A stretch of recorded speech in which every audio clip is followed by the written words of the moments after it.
면접을 그렇게 많이 보셨으니까 면접에 대한 꿀팁 예를 들어서 마케팅 부서를 지원했다 그러면 검색을 할 수 있어요. 그 예를 들어 하이네켄 마케팅 부서에서 일하는 사람들을 검색하면 리스트가 나와요.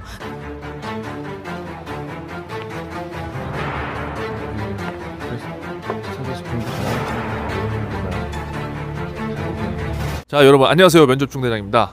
자, 이전 생존 취업 채널에서 소야님께서 나오셨는데 면접을 여러분 50번에서 70번 봤다고 이 영상에서 얘기했잖아요. 그러니까 요거 먼저 시청하시고 오늘 면접에 관련된 얘기를 한번 말씀 들어볼게요. 자, 소야님 지금 관광 경영학을 전공하시고 디지털 마케터로 활동하고 계신데 면접 경험이 한 50번에서 70번 있었잖아요. 소야님이 생각했을 때 가장 기억나는 면접은 어떤 면접이었어요? 가장 기억나는 면접 중 하나는 하이네켄 코리아랑 했던 면접이었는데요. 최종 면접을 이제 본사에서 진행했는데 가장 기억에 남았던 이유는 제가 면접을 보면서 너무 즐겁다라는 생각을 했기 때문입니다. 즐겁다라는 생각을 했던 이유는 제가 일단 하이네켄을 지원했던 이유가 명확했어요. 저는 대학생 시절에 펍에서 아르바이트를 해본 적이 있어요. 그때 세계에는 카스 하이트가 아닌 정말 다양한 맥주들이 있구나, 그걸 처음 알았고요. 그러면서 되게 재밌더라고요. 그리고 사실 그 맥주에도 역사가 있거든요. 예를 들어 뭐 IPA는 왜 IPA가 됐는지 우와. 그 나라의 문화가 있고 역사가 있는데 그게 너무 재밌었고, 그렇게 해서 하이네켄에 지원을 하게 되었고, 그러면서 정말 기업 분석을 하는데 제가 너무 재밌었어요. 심지어는 이제 트레이드 마케팅이라는 직무였는데, 그래서 간단하게 말씀드리자면 광고를 홍보를 하는 거예요. 그러니까 뭐 제품을 막 만들어서 하이네켄 굿즈를 만들어서 굿즈를 어떻게 만들면 좋을까 기획을 해서 그걸 판매한까지 이제 연결시키는 그런 마케팅 기획을 하는 일이었는데, 그래서 실제로 저는 면접을 잘 보고 싶어서 직접 이마트나 아니면 홈플러스나 아니면 모든 편의점 주변에 있는 곳을 가면서 어떤 하이네켄 제품들이 지금 판매되고 있고 얼마나 많이 팔렸는지, 예를 들어서 뭐 아사히가 더 많이 줄어들었는지 양이, 아니면 하이네켄이 더 줄어들었는지 보면서 소비자의 그런 하이네켄에 대한 니즈를 파악을 하고 분석을 했는데, 이 면접 준비 과정이 너무 재밌었어요. 그래서 실제로 면접을 보는데도 그 면접관들이 저의 경험과 하이네켄 여기서 일을 하고 싶은 이유, 어떻게 뭐 하면 어떤 식으로 할 거고 이걸 묻는데 말을 하면서 제가 너무 즐거워서 잊지 못할 면접으로 남았습니다. 아니 그 결과는 어떻게 됐어요? 아쉽게도 최종 면접에서 불합격했는데요. 심지어 제가 너무 정말 잘했다고 생각했고 너무 속이 상해서 진짜 가고 싶었던 기업이었거든요. 그래서 사실 HR 담당자분과 어떻게 나중에 연락이 닿았어요. 나중 몇 달 후에. 그래서 여쭤봤더니 정말 2순위였다. 정말 거짓말하는 2순위였는데 1순위가 안 됐던 이유는 특히나 FMCG라는 소비재 그 인더스트리 산업군의 회사들은 관련 경력을 엄청 중요시해요. 그래서 저는 당시에 그쪽 경력은 없었기 때문에 아쉽게도 경력이 있는 사람을 뽑았다고. 근데 정말 화나는 건 신입을 뽑는 자리였습니다. 근데 경력이 없어서 떨어졌습니다. 이게 현실인 것 같아요. 근데 특히 외국계는 근데 국내에서는 아직 뭐 그 정도 아닌데, 근데 이거 지금 말씀하시면서도 엄청 약간 즐거워 보였거든요. 근데 제가 지금 수아님께서는 지금 스페인에서 디지털 마케터로도 일을 하시지만 취업에 관련된 교육도 하세요. 해외 취업.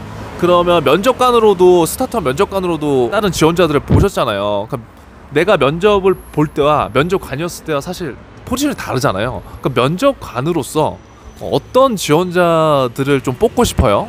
사실 정말 어려웠어요. 왜냐면 요즘에 특히나 대학생분들 너무 열심히 사시고 정말 다양한 활동도 하시고 기술도 너무 좋아요 다들. 그래서 어려웠는데 제가 가장 뽑고 싶었던 지원자는, 눈에 띄었던 지원자는 능력은 사실 다 비슷하거든요. 사실 뭐 얼마나 또 차이가 있겠어요. 근데 나랑 이 사람이 업무 스타일이 맞을까? 그런 성향이 맞을까? 이 회사랑 분위기가 맞을까? 그거를 가장 중점적으로 보고 가장 핏이 맞을 것 같은 사람을 뽑았었습니다. 그래요. 면접관으로서 이제 딱 위치해 보니까 그때는 약간 실무자 느낌이었잖아. 실무자. 그럼 실무자들이 보는 거는 쟤랑 나랑 결이 맞나? 예를 들어서 개인적인 감정도 들어갈 수밖에 저는 없을 거라고 생각이 되고, 스펙은 나와 있지만 나머지 그 외의 요소들은 사실 잘 알 수는 없는 거잖아요. 근데 아까 면접 얘기하셨을 때 제가 굉장히 놀라웠던 건 제가 제 영상 시청하는 친구들한테 항상 그러거든요. 금융권을 기반으로 일반 기업을 준비하지만 야 너희들 현장 방문해봐. 그래서 은행 우리 막 현장 방문 하고 한단 말이에요. 근데 그거를 지금 소야님께서 똑같이 한 거잖아요. 하이네켄 지금 소야님께서 하시는 활동이 여러분 이마트, 홈플러스 이런 데 가서 직접 현장을 경험한 거라고 여러분들. 그러니까 이게 금융권뿐만 아니라 일반 기업 다 똑같다고. 그거를 한 이유가 뭐예요? 그거를 그렇게 한 이유가 일단 내가 남들보다 면접에서 어떻게 보면 이겨야 되잖아요. 경쟁력이 더 있어야 되는데 경쟁력이 있는 방법 중 하나는 내가 직접 마케터가 이미 됐다고 상상을 해보고 현장에 가서 우리 제품 몇 개나 팔렸지? 이걸 보는 연습을 했어요. 와 여러분 소름 돋는다. 그러니까 이런 마인드를 갖고 있어야지 저는 된다는 거예요. 그러니까 결과론적으로 이 영상을 보고 이런 친구도 있을 수 있어요. 야 그래서 결국 안 됐잖아. 근데 그 마인드를 저는 빨리 바꿔야 된다고 생각하는 거죠. 만약에 소야님께서 그렇게 내가 막 열심히 현장 방문했어. 근데 지금 안 됐을 때 억울해요? 그때는 진짜 일주일 울었거든요. 진짜 너무 힘들어가지고 그랬는데 지금 생각해보면 정말 넌 모든 일에는 이유가 있다라고 믿는데 만약에 제가 거길 붙었으면 지금 스페인에서 일을 하고 있지 않았을 거예요. 왜냐면 하이네켄이라는 내가 너무 원했던 꿈의 기업에서 일을 한다라는 게 좋아서 한국에 계속 남았을 수도 있다라는 생각도 들고 그렇게 면접에서 떨어지면서 사실 소비재 기업 그런 하이네켄과 같은 맥주 회사나 뭐 소비재를 파는 회사들은 경력을 중요시 하는구나. 근데 그 경력이 정말 회사에서 경력이 아니더라도 예를 들어 내가 소비재 뭐 그 산업을 내가 따로 뭐 인스타그램 계정을 만들어서 소비재에 대한 연구를 해서 계속 올려서 뭔가 성과를 냈다 이런 것도 어떻게 보면 소비재가 경험이 되고 경력이 되는 건데 그러니까 이걸 배운 거죠. 제가 이 면접을 안 봤더라면 내가 왜 소비재 산업군은 이런 게 중요해를 몰랐을 거예요. 그러면 지원하는 족족 떨어졌겠죠. 근데 그걸 알게 됐다는 거.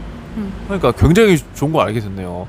그러면 제가 궁금한 거는 그 하이네켄을 가고 싶어서 그 현장을 막 방문하고 했잖아요. 그럼 그때 아까 굉장히 좋은 얘기가 내가 이미 거기에 그 회사의 직원이 된 것처럼 상상하고 간 거잖아요. 근데 그게 저는 굉장히 필요하다고 생각하거든요. 만약에 떨어진다고 하더라도 물론 가슴이 아프겠지만 왜냐면 이미 그렇게 생각한 사람과 이거 가서 합격할 수 있을까라고 생각하는 사람과는 저는 확연한 차이가 난다고 생각을 해요. 그래서 지금 이제 소야님이 보시기에 취준생들한테 금융권이든 아니면 뭐 다른 일반 대기업이든 어디든 취업을 할 때 소야님이 생각했을 때 가장 중요한 것들 있잖아요. 면접관의 눈으로 내가 이 직무를 이 일을 하게 된다면 정말 합격을 해서 가정을 했을 때 나는 그게 내가 즐거울지 정말 일을 즐기면서 할 수 있을지 그리고 내가 그러면 어떤 일을 정말 하고 있을지 상상을 해보는 거예요. 그거를 상상을 하면은 어떤 일을 할지를 이제 상상을 해보고 구체적으로 내가 적어보기도 하면은 면접에서 실제로 더 경쟁력 있게 말을 할 수 있지 않을까요? 시각화를 해서 예를 들어서 우리 채널을 보는 친구들이야. 그러면 여러분들 그래서 내가 은행 가보라는 거야. 예를 들어 그래서 금융권 가보라는 거예요.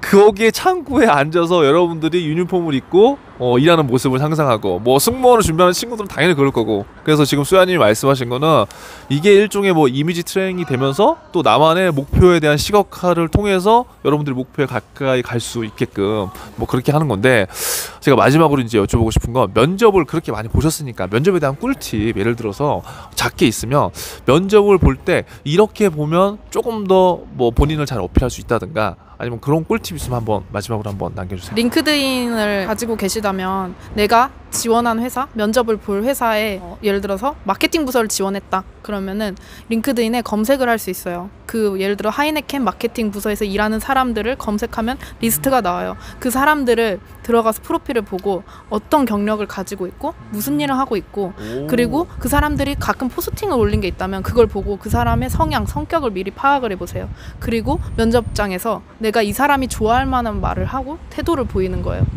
미리 그렇게 상대방을 분석해서 그거에 맞추는 거죠, 나를.